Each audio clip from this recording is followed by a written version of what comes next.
নতুন প্ৰজন্মৰ ছাত্ৰ ছাত্ৰীসকলৰ মাজত আমাৰ বাপুতিসাহোন ৰঙালী বিহুক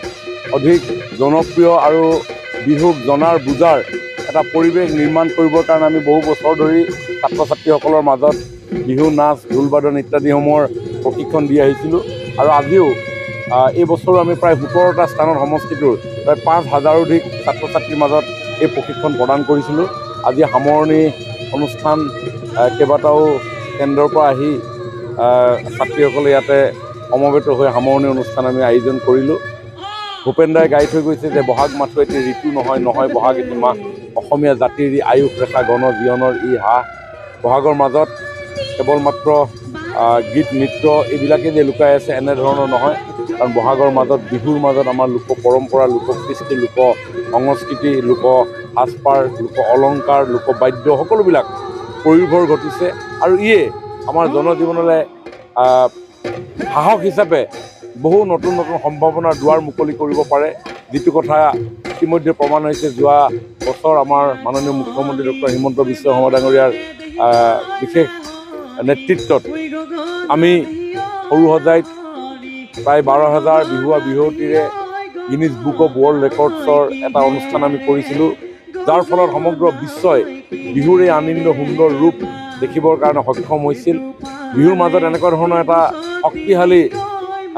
সৌন্দৰ্য যে লুকাই আছিলে হয়তো আপুনি আমি অনুভৱ কৰা নাছিলোঁ। আমি সৰু সুৰাকৈ সকলোৱে জানো বিহু, সকলোৱে গাওঁ, সকলোৱে নাচোঁ, কিন্তু সমন্বিত প্ৰচেষ্টাৰে বিশাল আয়োজনৰ মাজত যে এটা শক্তিশালী সৌন্দৰ্য তাত সোমাই থাকিব পাৰে হয়তো আমি ভবা নাছিলোঁ, কিন্তু যোৱা বছৰ এই অনুষ্ঠানৰ জৰিয়তে আমি সকলোৱে অনুভৱ কৰিলোঁ আৰু তাৰ ফলত আমাৰ ৰিহাখন জিলিকি উঠিল, আমাৰ গামখাৰু জিলিকি উঠিল, আমাৰ ভমকাফলীয়া মেখেলাখন জিলিকি উঠিল, যাৰ জৰিয়তে আমাৰ এই থলুৱা শিল্পী কলা কুশলীসকলৰ জীৱনৰ কাৰণে এটা নতুন সম্ভাৱনাৰ দুৱাৰ মুকলি কৰিলে। কাৰণ মই আজি কেইদিনমানৰ আগত শুৱালকুছিলৈ যেতিয়া গৈছোঁ, তাৰ শিল্পীসকলে মোক জনাইছে যে যোৱা বছৰৰ পৰা বিভিন্ন দেশ বিদেশৰ গ্ৰাহকে মুগাৰ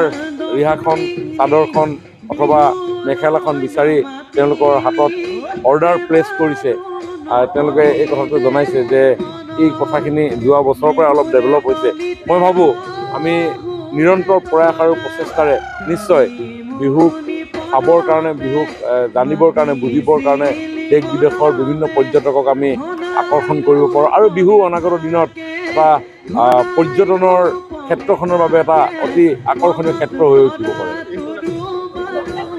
আমি অহা বছৰ মাননীয় মুখ্যমন্ত্ৰী ডাঙৰীয়াই কৈছে যে অহা বছৰ দিল্লীত প্ৰায় 25,000 বিহুৱা বিহুৱতীৰে আমি